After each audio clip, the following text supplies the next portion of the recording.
Woo. Hey, can you hear me? Can you hear me now? Hello. Hello. Hey, good morning. How's everybody doing? How's everybody doing? Let's try one more time. How's everybody doing? Okay, that's all right. My name is Kent Wagner. I am the lead pastor here at Epic Church, and I want to welcome you guys. If this is your first time, and even if it's not, boy, we would love to have you fill out this connection card. It's a chance for us to connect with you. I personally would love to take you out for a coffee or a meal and just get to know you and your family. So I want to invite you to fill that out. If maybe you have been going here for a while and you think, I don't need to fill it out, I want to remind you that on the back, there's a prayer request section, and we take prayer very seriously, and we want to be praying for you. We have a prayer wall on Facebook where you can check a checkbox on there, and we'll put your prayer requests on Facebook for you, and we would love to just be praying for you and have people in our church praying for you guys. In a second, I'm going to pray. I do want to let you know real quickly that today after church, we are going to be having a potluck to welcome Tim and Kirsten Zaki. Give it up, Tim. Tim is our new worship leader, and he is doing a fantastic job and is going to continue to do a fantastic job. And so I want to just invite you guys to stick around for that. If you didn't bring any food because you didn't know about it, that's totally okay.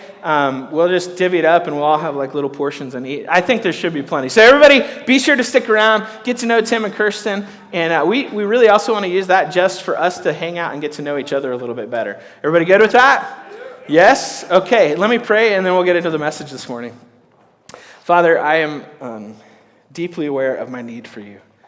I just think about that song, and there's nothing that can separate me from your love. And I know that my week hasn't been super great, and I know that there are things that make me afraid and are hurtful and that could destroy me, but your love, it remains, and it always will, and it always carries me. And so this morning, I trust not in me or my own ability or in what this church can do. I trust in you.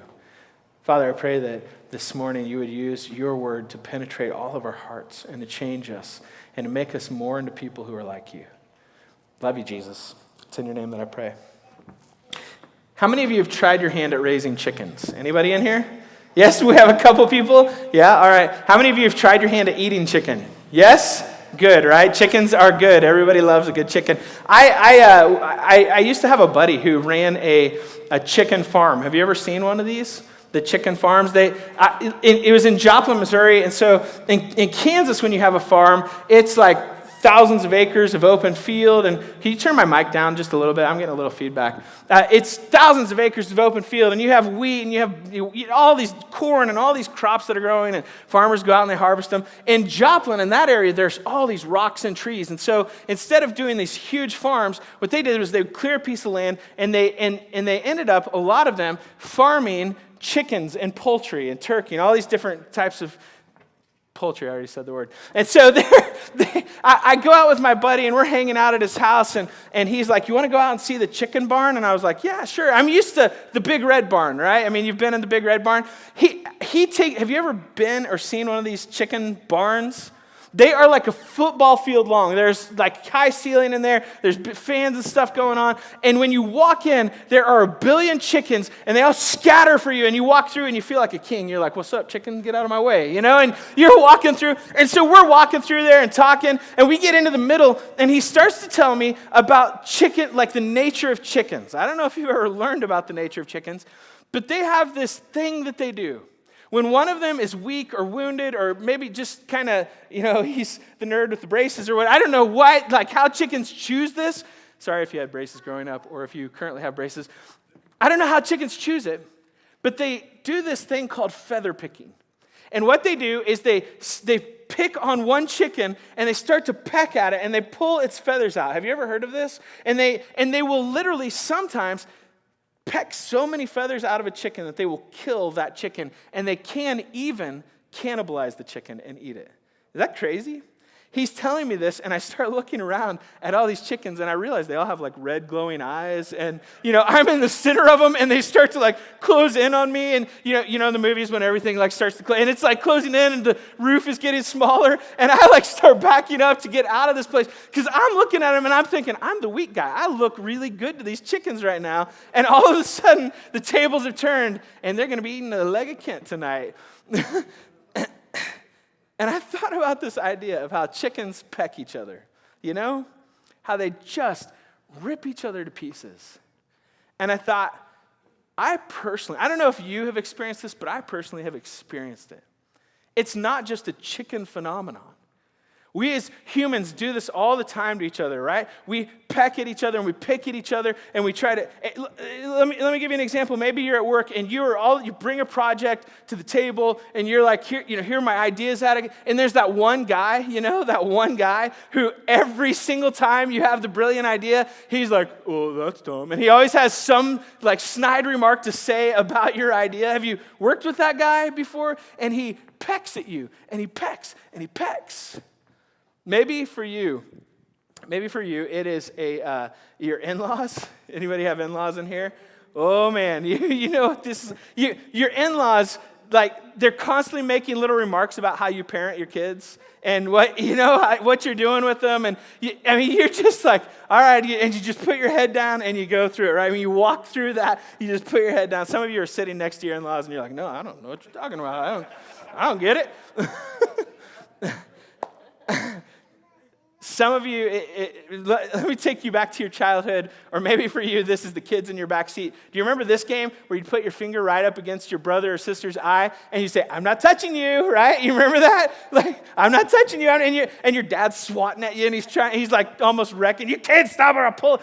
We all, at some level, have experienced this idea of somebody picking at us and poking at us and pulling on our feathers, right?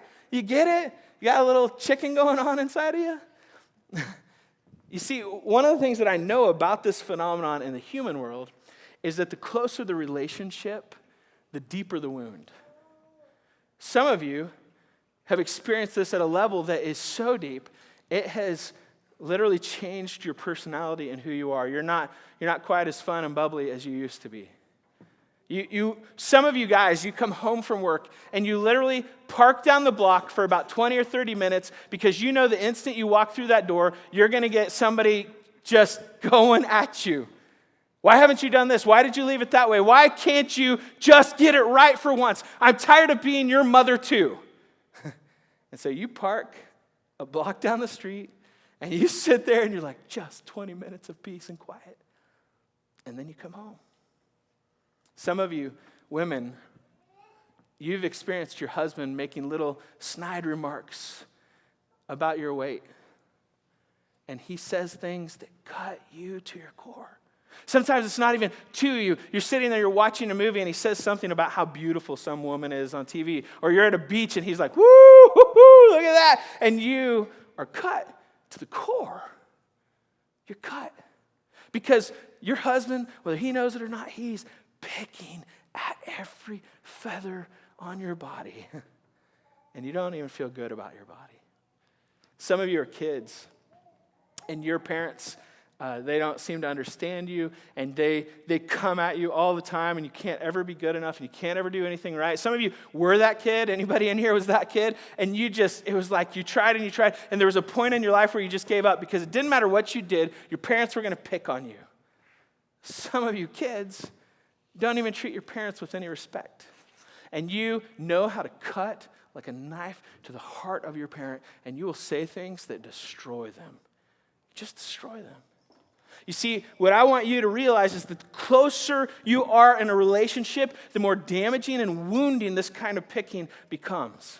I want to read a passage in a moment from Galatians. So if you guys want to get your Bibles open to Galatians, go eat popcorn, Galatians, Ephesians, Philippians, Colossians. So that's how I remember it. Just remember, go eat popcorn. It's in the New Testament. So turn to the very back, kind of, and find one of those books and you'll find it. If you don't know your Bible very well, listen, it's okay. I don't have the books of the Bible memorized in order. So if you need to look at the table of contents, please feel free to do that, all right? I do that too sometimes. we're going to be looking in the book of Galatians, and I want to set you up, so let me take you back a few thousand years just so you can understand what's going on here, okay? Galatians is written by a guy named Paul, and it's written to a group of people who live in the province of Galatia in Asia, okay? They live in this area, and Paul is writing them this letter, and Paul is a Christian who was Jewish by birth, but came to Christ on the Damascus Road. It's a cool story. You should go read about it in the book of Acts. Paul had gone to this place, and he had led these people to Christ. And when these people come to Christ, they are totally changed. They're transformed. Paul starts this church, and he stays for a little while, and then he goes on, and he's starting other churches in other places, and he gets this word that these Christians, these people who come to Christ, that they are, there's this group of Jewish people who are coming in, and they're telling them, no, you guys weren't Jews before you became a Christian. You need to accept the God of the Jewish religion, and then you can accept Christ. Does this make sense to you? Now here's probably if somebody came in here and was like, look, you need to accept the God of the Jewish religion, and then you can accept Christ, well, you'd be like, they're kind of the same thing, so okay, I'm fine with that. Here's the deal, men especially. Here's what they asked you to do. They wanted you to get circumcised in order to accept the Jewish religion before you could accept Christ. Yeah, literally, you're done, right? I mean, 2 weeks, you're incapacitated, you're out of business. These guys were asking these people to obey an Old Testament law in order to follow the Jesus of the New Testament. And Paul writes them this scathing letter. It is actually the only letter of Paul where he doesn't start off with these nice flowing greetings, where he's like, hey, I love you, I pray for you, I think of you often. He's more like, what in the world is happening to you guys? That's how he starts it off. What is wrong with you? And he goes into this discourse of trying to help them see that when you accepted Jesus, his work on the cross, when Jesus died on the cross and he forgave you of all your sins, you didn't have to go back to the Old Testament and get your weenie whacked. You didn't have to experience that. You literally could just be saved through Christ, and you were set free from the law. Does this make sense to you? This is Paul's whole argument. He's trying to say Christ is above the law, and I know we're not Jewish, and so it's not a big deal to us, but it was a big deal because they were saying you need something other than Jesus to be saved. And we come in towards the end of Galatians in chapter 5, and I think it's just important for you guys to kind of have an idea of what's going on here. Galatians chapter 5, verse 13 through 15. This is what Paul says. You, my brother and sisters, you're called to be free. Remember, he's setting up this whole argument so you can kind of hear him saying, you were called to be free. You weren't called to be put under this sense of slavery, like to all these laws that you have to obey. You have to keep your hair a certain way, and you can't get tattoos, and you have to do these things and those, and you definitely have to get circumcised. You were called to be free when you were called to Christ. That sounds good, right? He says this, but do not use your freedom to indulge the flesh. There was another way that, the way this version says it is, do not use your freedom to indulge the flesh. There was the old NIV used to say, don't use your freedom as a means to cover up evil. Right? Like, don't use the fact that you've been set free by Christ and you can say, I don't have to obey laws anymore, so you can do bad stuff in your life. Does this make sense to you? That's pretty easy to understand. This is what he says. Rather, serve one another humbly in love, for the entire law is fulfilled in keeping this one command. Love your neighbor as yourself. If you bite and devour each other, watch out, or you will be destroyed by each other. If you bite and devour one another, you will be destroyed by one another. Can you not hear, like when I took you to that place of somebody who bites and devours you, that guy in the boardroom who is constantly picking at everything that you do and saying everything, and you as a husband not wanting to come home because of all of the things that are going to hit you as you walk through that door, that cloud of just, that depressing cloud of all the things that you're not doing right. Wives, you not being able to keep your bodies. You're the one who got me pregnant, right? I mean, come on. Do you feel that? Do you feel Paul's words? If you bite and devour each other, watch out or you will be destroyed by each other. Listen, today I know that I've kind of put the focus on you and what you've experienced.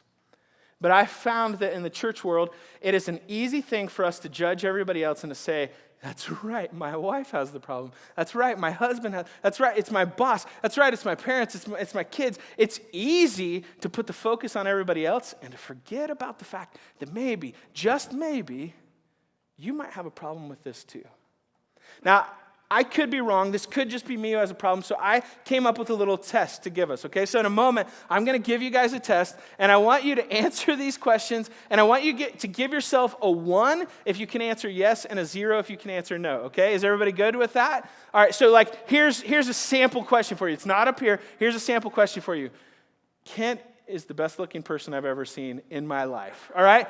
1 is a yes, right? And a 0 is a no, okay? Everybody had a 1, right? Yes, raise your hand. Everybody had a 1. Okay. I hate you too. No, I'm just kidding.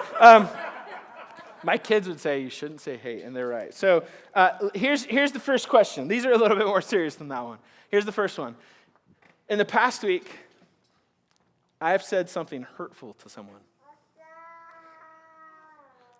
In the past week, I've said something hurtful to someone. 1 or a 0? Because see, I want to know if you actually need this sermon. If you don't, if everybody's getting 0s, I'm just going to walk off the stage, we'll sing a song, raise our hands in the air, and we'll all go home, okay? Because I would love to not have to preach this week, because it's kind of hard for me. In the past week, I have said something hurtful to someone. Number 2. In the past week, I've had a conversation about another person that was not uplifting without their knowledge or permission. I know none of you stand around and talk about other coworkers, right? Especially without asking their permission to do that. Oh, that's a hard one. Number 3. I've talked in a negative way about decisions made in a church without talking to the person who made the decisions. I actually think this is one of the main reasons that churches don't flourish and why they die ultimately, is because people will have problems and they'll talk about it with all these people who can't do anything about it, right? Jesus actually gives us a prescription for this. He says, if you have a problem, if you see somebody sinning, you should go talk to them. And then if they don't listen, then you should go talk to somebody else and bring them with you to talk to that person. I don't know how many times I've had somebody in a church say, well, there's this person who doesn't like what's going on. And I have kind of come to this point where I'm like, I don't believe in they. I don't believe in they don't like. I need to know who, and I need them to come talk to me. This is, I'm just telling you, I think this is part of the reason why the world thinks we're hypocrites, is because we talk about each other behind our backs, and we don't have the common courtesy to just go and share something that's somebody's done wrong and to say, hey, look, I have a problem with this. Let's just talk about it as adults. Have you done that? Number 4, I have said mean-spirited things about other people and never asked for their forgiveness. Ever done that? Number 5, when I'm upset with people that are close to me, I tend to say things that I know will be hurtful. All right, so here's, everybody tally your scores in your head, all right? Who has a 0? Who in here has never done any of those? Dang, I was hoping somebody would, because then I could be your friend and learn from you. Anybody have a 1? Okay, we're not going to go any farther, okay? Because I don't want anybody to be like, oh, I'm a 5, all right? I just will tell you right now, I'm a 5er, all right? I've done every single one of those things. I am not perfect. I do not have it all together. But I want to listen to what Paul says. Because if you could stop pointing your finger at other people when you hear a sermon and you started to go, what about me? What in my life needs to change to become more harmonious with the Scripture?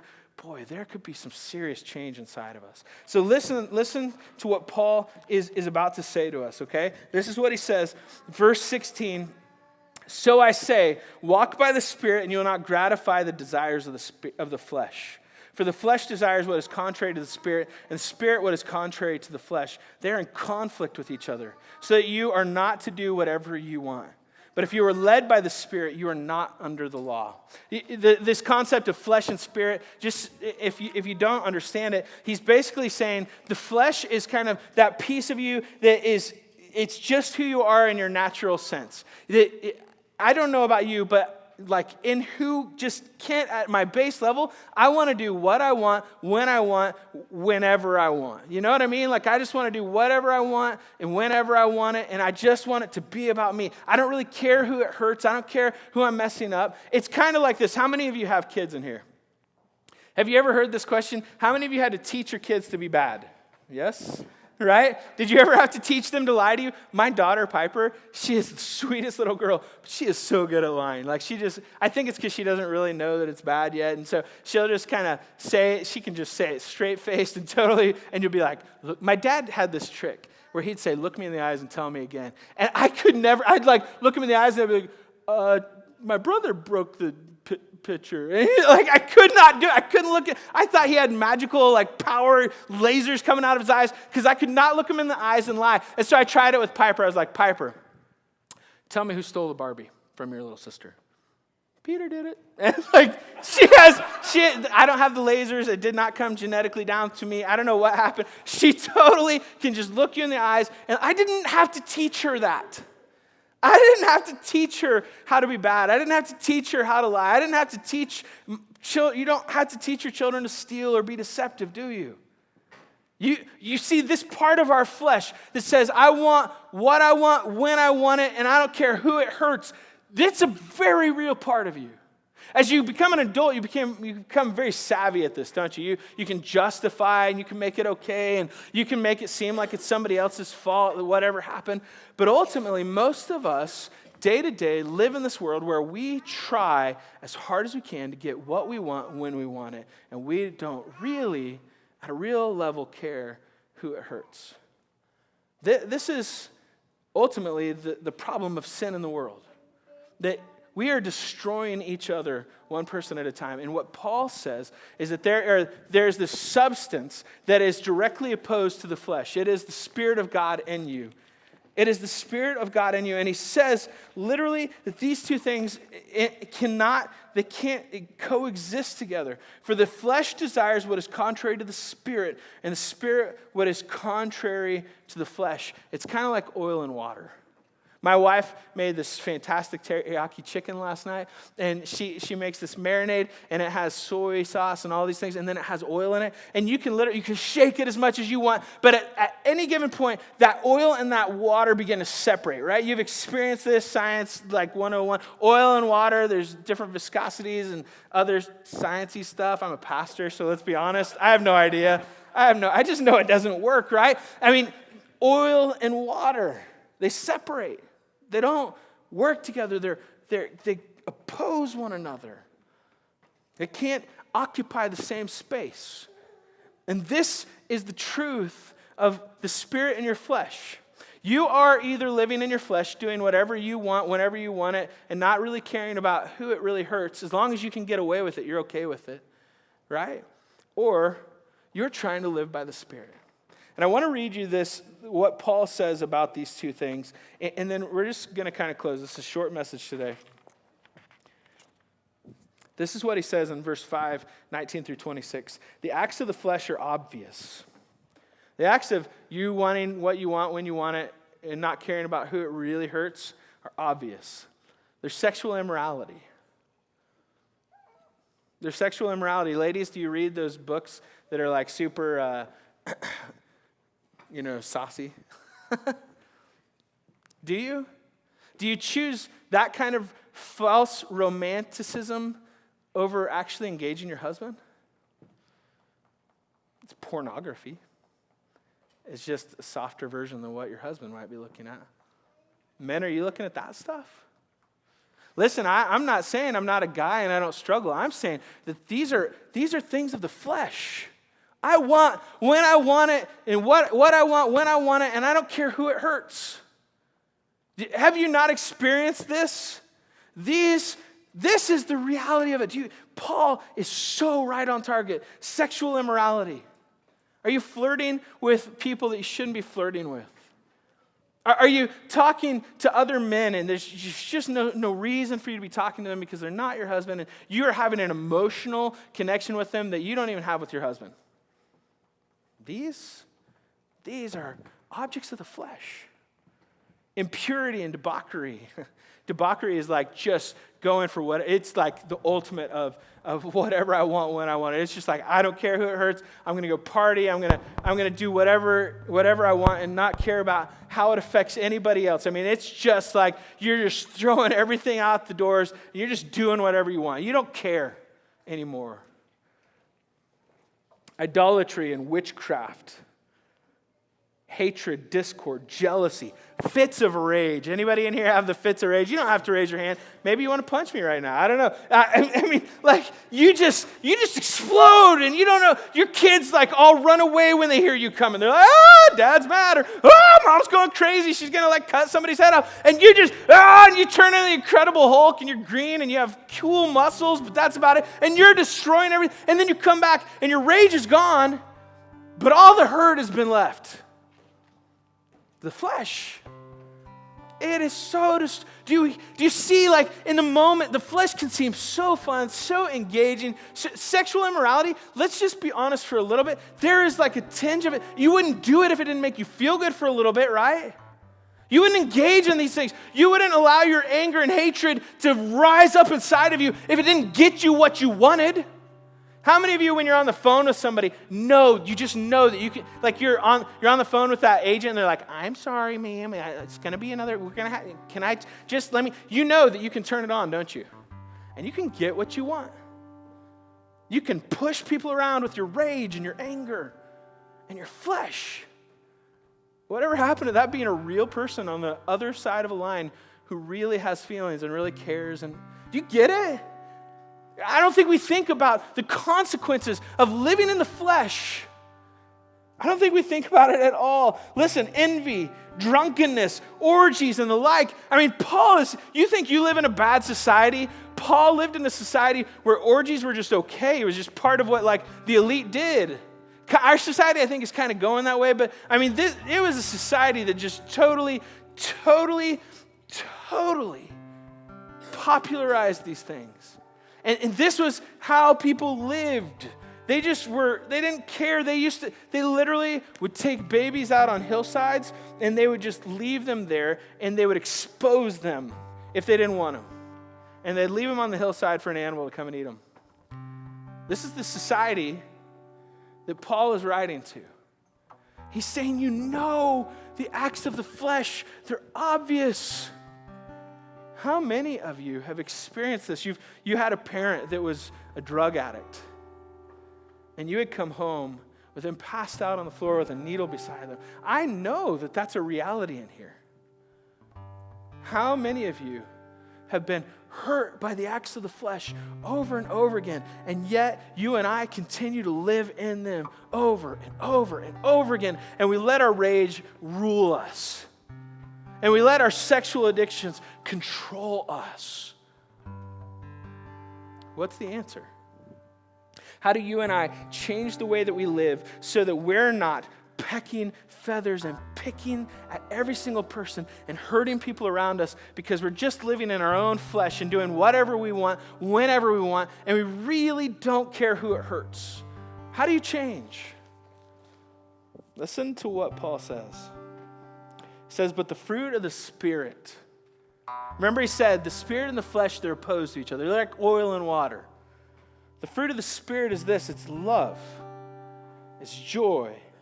It's peace. It's forbearance. It's kindness. It's goodness. It's faithfulness. It's gentleness. It's self-control. Against such things, there is no law. Right?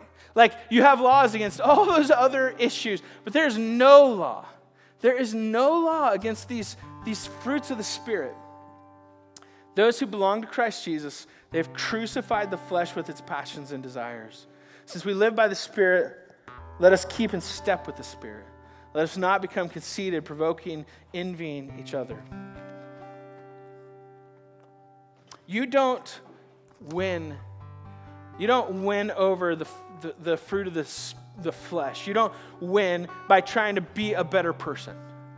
It's not about, could I cuss less? Could I stop looking at pornography? Could I stop doing all these bad things? It is literally about saying, I am going to die to that. That isn't even me anymore. and I am going to be raised to life with a new life with Christ. I'm not saying that you maybe don't take some practical measures to just get some of that junk out of your house. But at the end of the day, what you need is a new tree. Jesus said this at one point. He said, if you want, he was talking about fruit, and he said, if you want fruit to be different, you don't ask the apple tree and say, hey, give me peaches, right? You don't try to force it into giving peaches. You don't put peaches around it and hope it really enjoys. It's like, peaches are real pretty. I think I'm going to start producing peaches, This is Kent's interpretation of it, right? You don't try to force this apple tree to give you peaches. You know how you get peaches out of a tree? You get a new tree, and you will get the fruit that you need to have.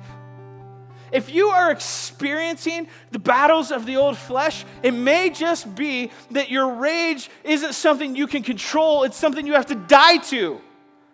And you have to actually say, God, I just can't do it anymore, and I need to die to this. I need it to just be dead, and I need to be raised to a new life in you. I don't know how to explain this to you. I do know that you can. I have heard sermons on the fruit of the Spirit, and people will say you need to be more loving, you need to be more peaceful, you need to be more gentle, you need to be more kind. It is a fruit.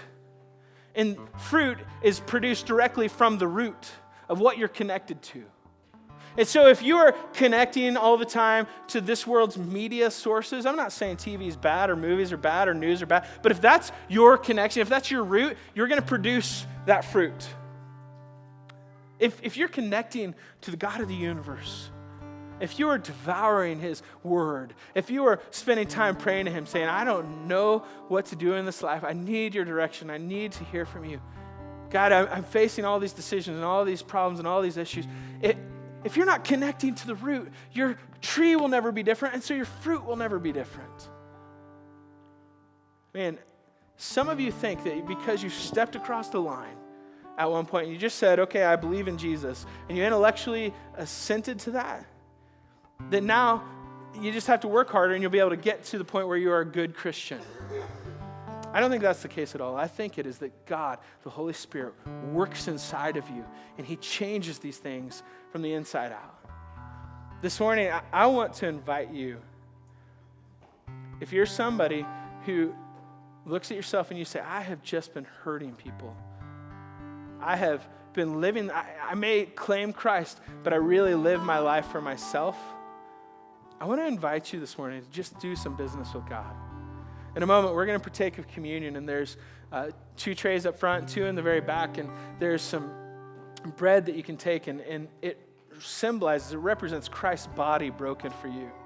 And there's some juice that you can partake of, and it just simply symbolizes Christ's blood shed for you.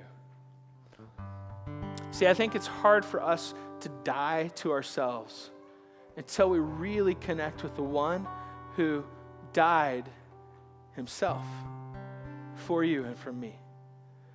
That is where the new life is found, is in Christ. So this morning, I invite you to do some business with Jesus, to ask him, Christ, there are some things in my life that are not right. I can't fix them on my own. I need you.